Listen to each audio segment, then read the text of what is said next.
የሴሚናሪ ተማሪዎች አላችሁ ውስጥ አሉ? ኮርስ ምን ትማሩ? የለም የኮርስ ተማሪዎች አጨውጭ ውስጥ የለም እንሻአላ አልመጡም አባቶች አሉ። ያን ጊዜ እነሱ የሐዲስ ጉባኤ ነው መስሏቸው ለምን ይቀራሉ? የብሉያትስ ተመራቂዎች ገብተዋል። ዘንድሮ የሚመረቁት አንድ 5 ልጆች ገብተዋል አሉ። ክላስ አለን ብለው ገብተዋል ነው እንዴ? በጣም የብሉያትስ አለን አላቸው። ይሄው ጉባኤው ለሁላችን የተዘረገ እንደው ተሳንፈን ሰው እንትን ብለን ለሁላችን የተዘጋጀው እና ዙሮ ዓላማችን ምንድነው? መቼም ብሉይም ብንማር ሐዲስም ብንማር ድጓማ ቋቋምን ብንማር ሴሚናሪም ብንማር የምንሰለፍበት ጦር ግንባር አንድ የተለያየ መሳሪያ ታጥቆ እንደመምጣት እንግዲህ አንዱ ክላሽ ይዟል፣ አንዱ መድፍ፣ አንዱ ታንክ እንደሚይዘው አለ አይደል? ግን ጦር ግንባሩ አንድ መንግስት ወታደሮች ነው። ተመሳሳይ ነው። ማህሌቱም የኛው ነው፣ አውደ ምሕረቱ የኛ ነው፣ ቅዳሴው የኛው ነው፣ ሰዓታቱ የኛው ነው፣ ድጓው የኛ ንብረት ነው፣ አቋቋሙ የኛ ንብረት፣ ዝማሬው ቅዳሴው የኛ፣ ብሉይ ሐዲሱ የኛ ንብረት ነው። ሁሉ የኛ ነውና ተስማምተን ተግባብተን ተደማምጠን የምናስተምርበት ነውና እንግዲህ አባቶቻችን ይሄን የሆሳዕናውን ምን ብለው ይሄ በነገረ ስጋዌ ላይ ያለን ግንዛቤ እንደው የብሉያት ተማሪዎች የሐዲሳት ቆዝወት ነው የምናገረው የምነግራችሁ የነገረ ክርስቶስ ላይ ያለን ዕውቀት ማደግ አለበት። እየሰማችሁ ነው? ማደግ አለበት። አሁን ክርስቶስ ማን ነው? ኢየሱስ ማን ነው? መድኃኔዓለም ማን ነው? ምንድነው ሐዲስ ኪዳን ምን ይነግረናል? አሁን እኛ ጋር በተለይ በብሉያትም እንደው ልታስቡበት ይገባል። እኛም ያሰውን የሐዲሳት ተማሪዎች ታስታውሰው መጽሐፉን ሲያወጣና ነባልና አይደል ተሶቹ እናንተም እንደዛ አድርጉ ከብሉይ ኪዳኑ ከሐዲስ ኪዳኑ። ምክንያቱም ትርጓሜው ግንጥል ጌጥ እንዳይሆን ጥንቃቄ። እየሰማችሁ ነው? ግንጥል ጌጥ መሆን የለበትም። ከመጽሐፍ አማርኛው መጽሐፍ ቅዱስ ጋር መቆራኘት አለበት።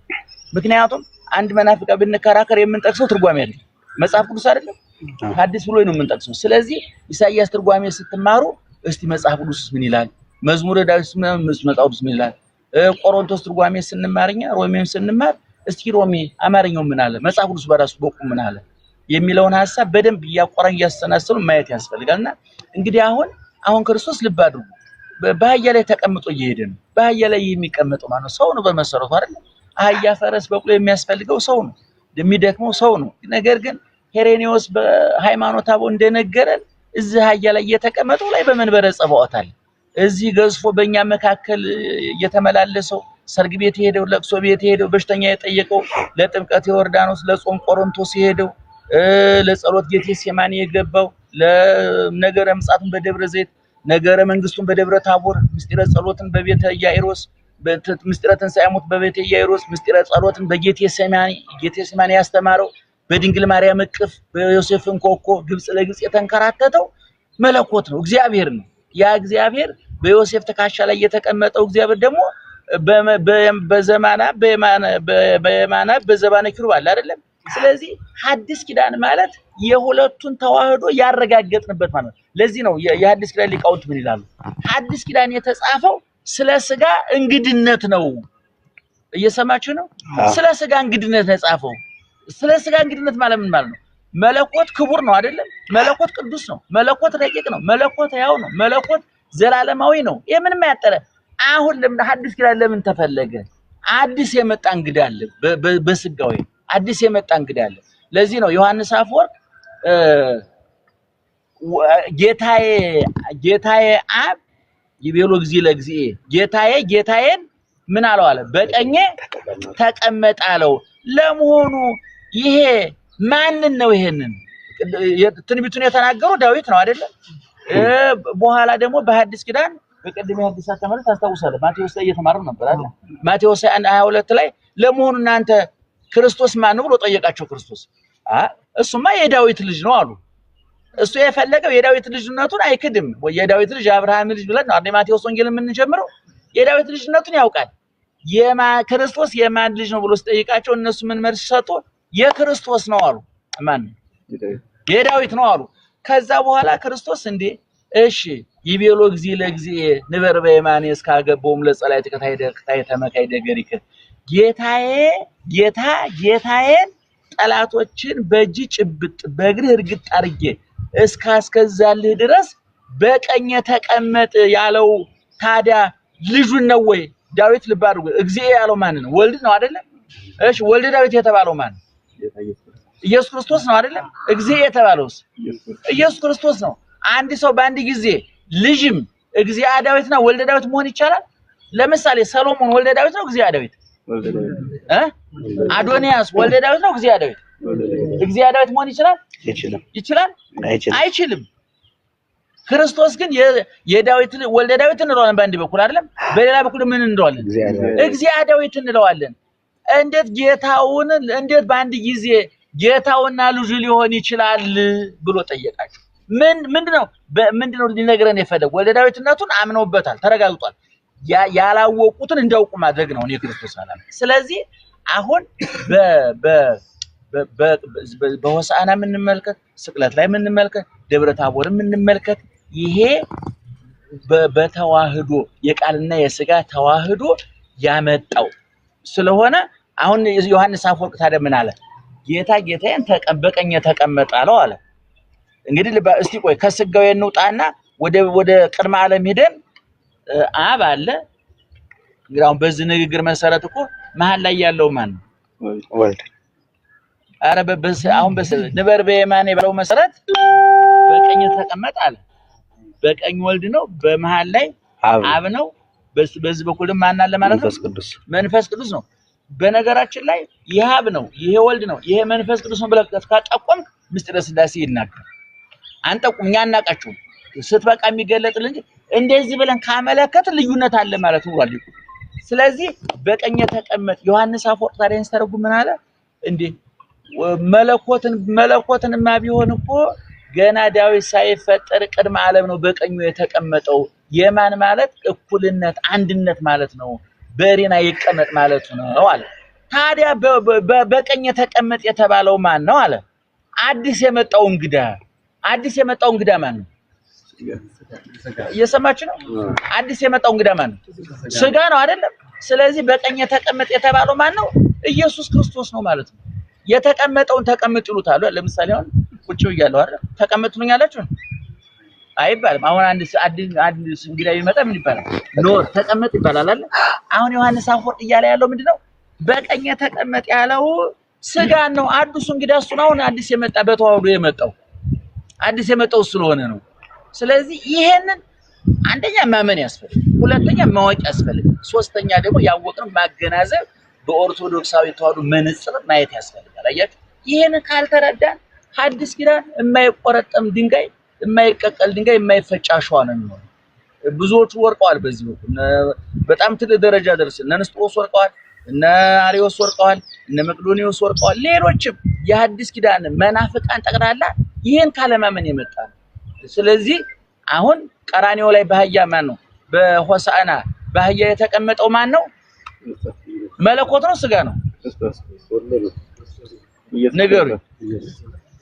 በአህያ ላይ የተቀመጠው ማን ነው? ኢየሱስ ክርስቶስ ነው። እስማ ወንበለ ተውላጥ ተረክበ ከመ አስተባረየት ሕግ ዘባነ ሰማይ ዘባነ ኪሩብ ለመሬታዊ ወለሰማያዊ ዘባነ አድጋ ለባለቅ ሰምታችሁኛል?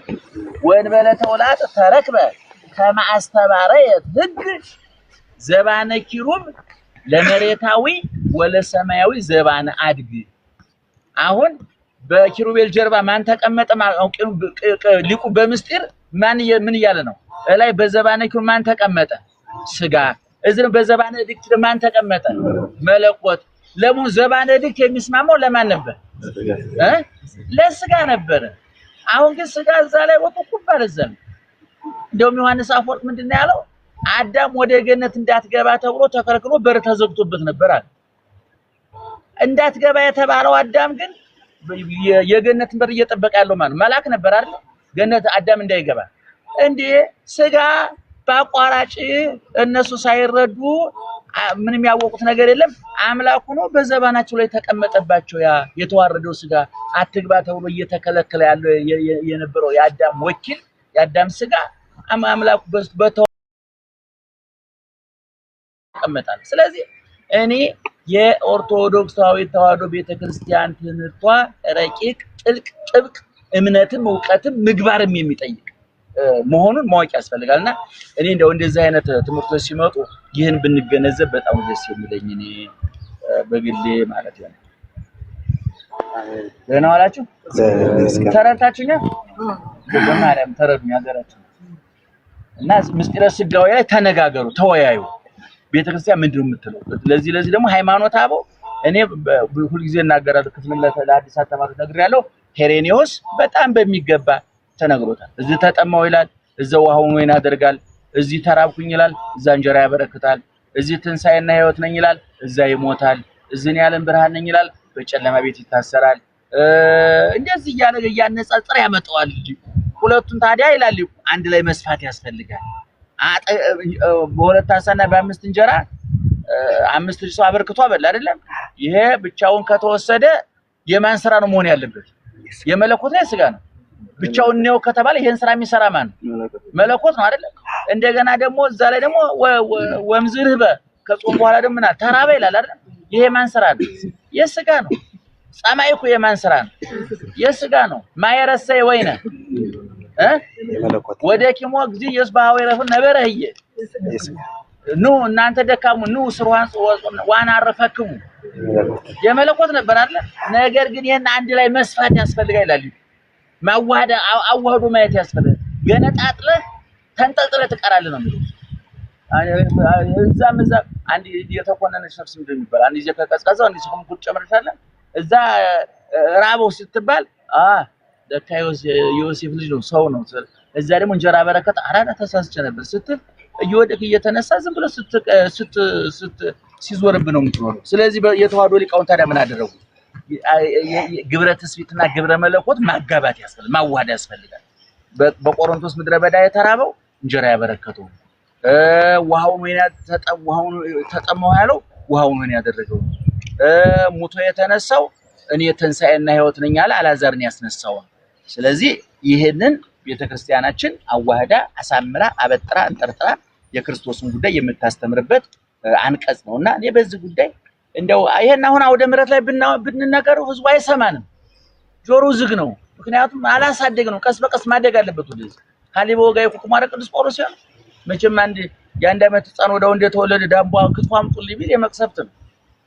እንደገና ደግሞ በ30 ዓመቱ ጡልጥ ባታ ደግሞ ሌላ መቅሰፍት ነው። ስለዚህ ቅዱስ ጳውሎስ ካሊቦ ጋር ኩክሙ እንደ ህፃናት ወተት ጋት ናችሁ፣ እስከመቼ ወተት ትጋታላችሁ? ቆሎ ቆርጥሙ አጥንት ቆሎ ጎድሙ አጥንት ምጠጡ ዳቦም ግመጡት ይላልና ወደ ጠጣሩ ወደ በሳሉ ወደ አደገው ትምህርት ማደግ ያስፈልጋል። ወደፊት እኔ ትኩረት አድርገን መስራት ያለብን ይመስለኝ እዚህ ላይ ነው። እንደው እንዳይጠጥርም አድርገን በርግጥ እንደው እዛ ላይ ሰው ማደናቆርም እኛ የገባው ሰው አንዳንድ ሰው ችግሩ እሱ የገባው ሰው የገባው ይመስላል። በግልባጭ ደግሞ እሱ ያልገባው ነገር እሱ ያልገባው እየመሰለው በሱ ልክ ቁርቁር የሰፋውና ካቅም በታች ሆነ። ካቅም በላይ ሆኖ እንዳያስጨንቅ ካቅም በታች ሆኖ እንዳይናቅ ማዕከላዊ የሆነ ጠይም ትምህርት ለማስተማር ግራ ቀኝ ማየት ያስፈልጋል ለማለት ነው። ወንድሞች ደህና ዋላችሁ? በደንብ ተረታችሁኛል? ጥያቄ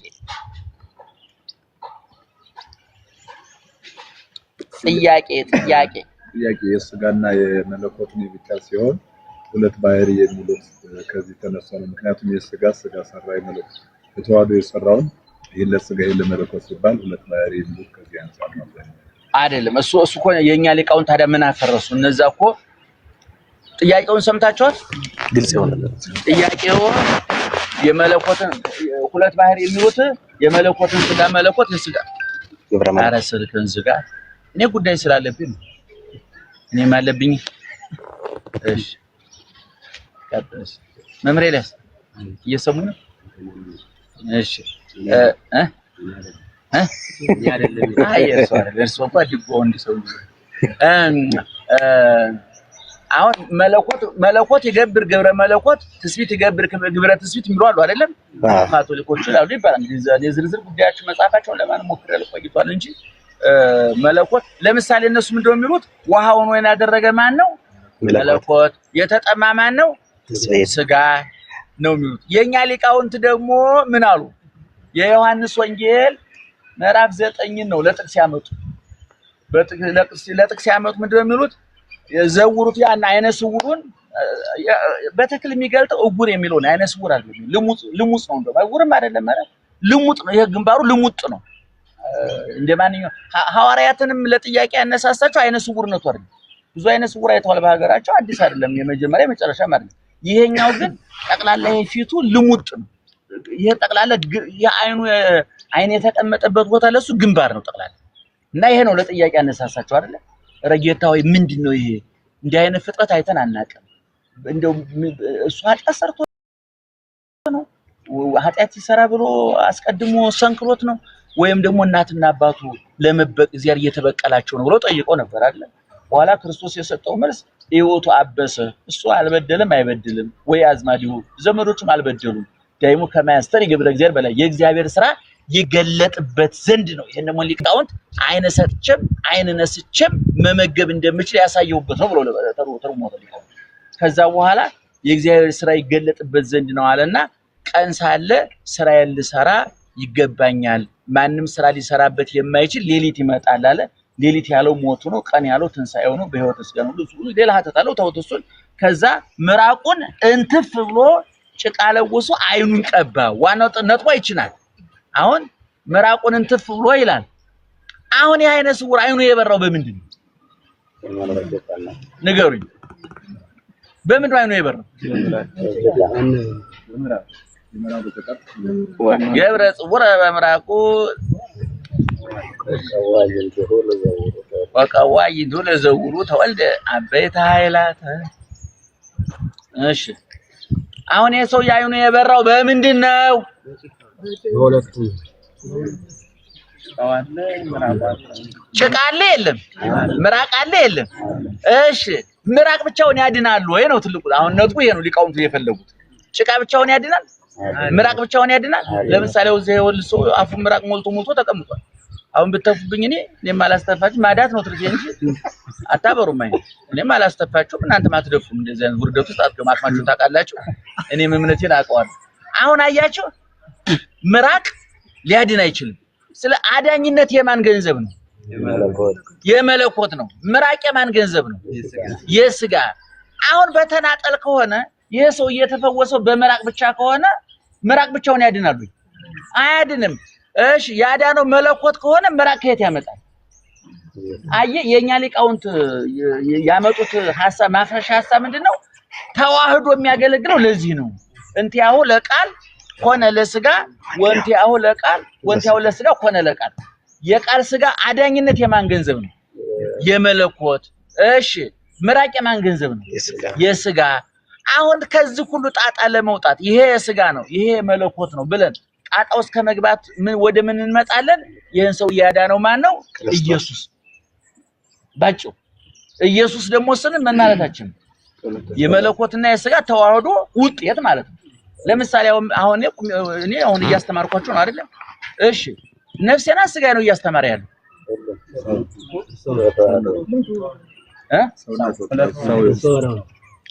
ሰው ምን ያዝ ተናገር እንጂ ያበጠ ይፈንዳል አይለያዩ ሁለቱም አንድ ነው ነፍሱ በቃ ተፈለገ አልተመለሰ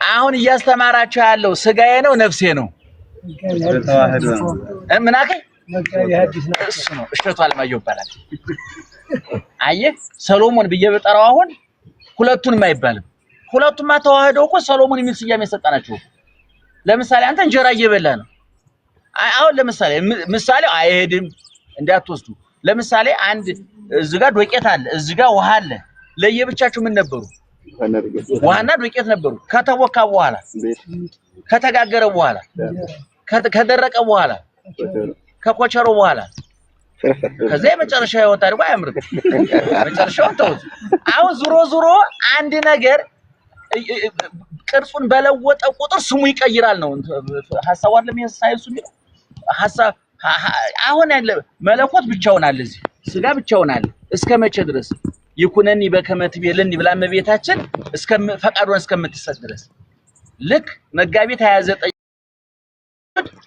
እንደ ቃል ይደረግልኝ ብላ ይሄ ቃል ካፏ ሲወጣ ወዳው አካላዊ ቃል ወደ ማህፀኗ ገብቶ የዕለት ጽንስ ሆኖ ተቀረጸ።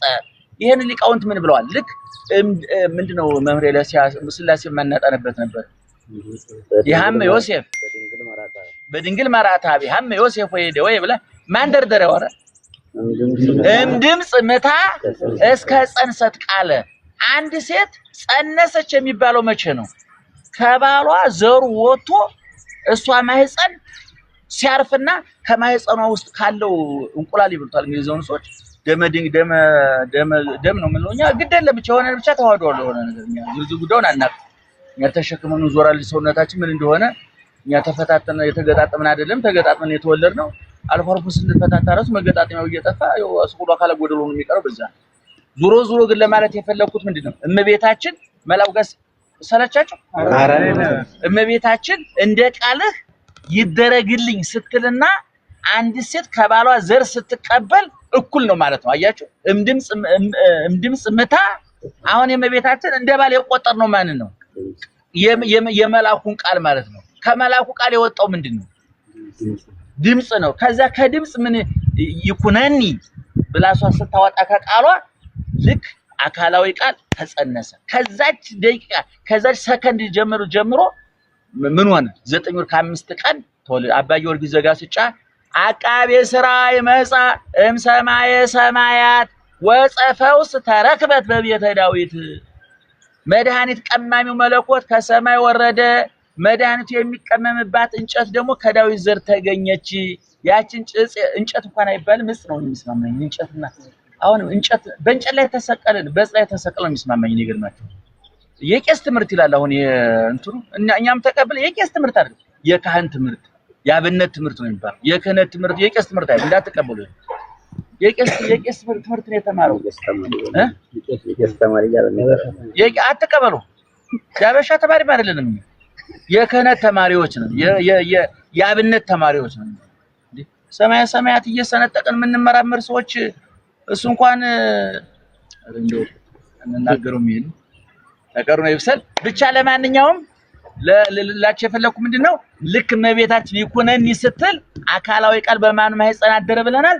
በእመቤታችን ማህፀን። ያን ጊዜ ተዋህዶ ተፈጠረና እስመ ተዋህዶ አይተታ ለምንታዌ ተዋህዶ ሁለትነትን አጠፋ።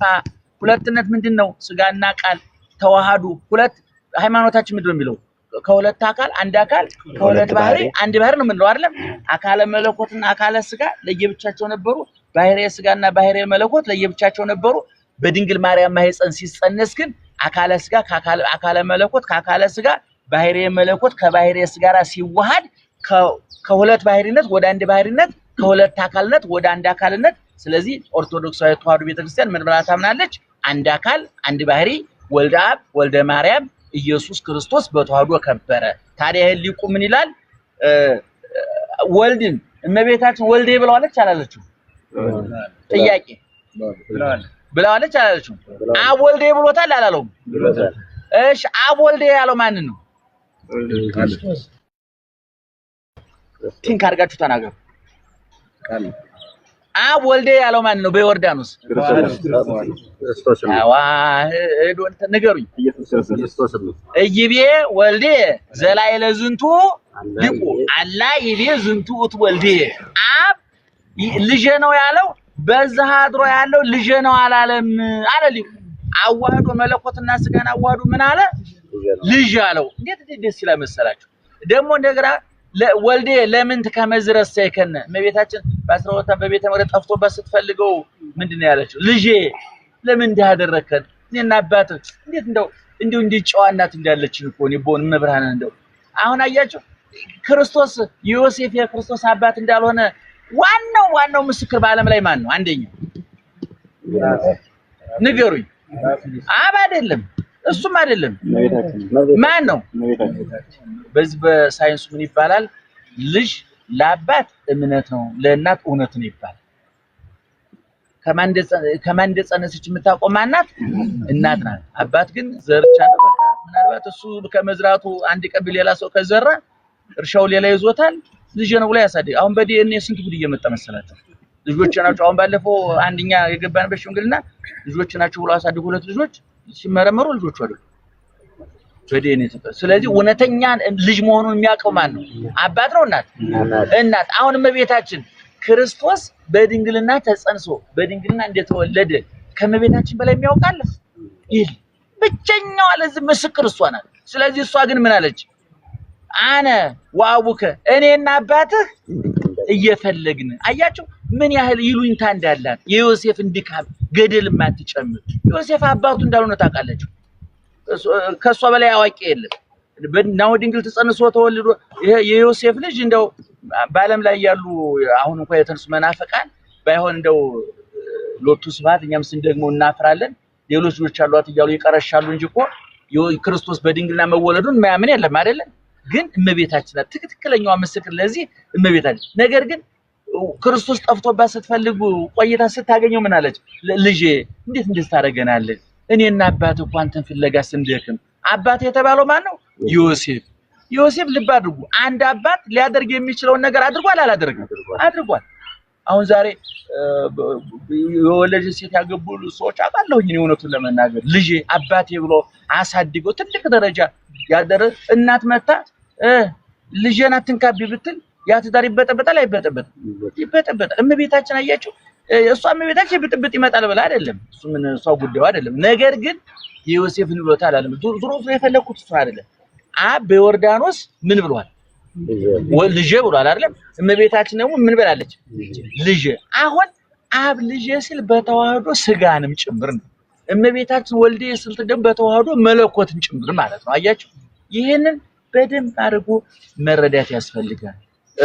በላይ ሌኪ ወበዮርዳኖስ ወበታቦር ስልሰ ጊዜያተ ጽየኪ ዛልቦ ተውሳከ ዋልቦ ህጻተ ለወሉደ ሰብ ይክስብ ያሬ ነው ዘስላሴው ገጻተ ጽየኪ ድንግል ተአምሪው በላይ ሌኪ ወበዮርዳኖስ ወበታቦር በላይ በዮርዳኖስ ዝንቱ ተወልደ ይብሏል ወበታቦርም ዝንቱ ተወልደ ይብሏል አይደል? ባንቺም ደግሞ እንደገና ዋናውና ትልቁ ደግሞ ከደብረ ታቦርም ከዮርዳኖስ አንቺ ትበልጫለሽ ሶስትነቱን የገለጠብሽ ወተንሄሮሙ ሰይደ ለስሉስ ማህየዊ አብ ወልድ መንፈስ ቅዱስ ብለን አፋችንም ሞልተን እንድንጠራ ትምህርት የሰጠችን እሷ ናት። ከሷ በመወለዱ ነው በጎልቶ ያገኘው እና ይቅርታ እስከዚህ ድረስ እንኳን መራቅ አልነበረብኝ፣ ግን እንደው መረዳት ስላለብን ወገኖች። እሺ ጨርሻለሁ። ከሷ በታች ያሉት አተታ ወንጀሉ ላይ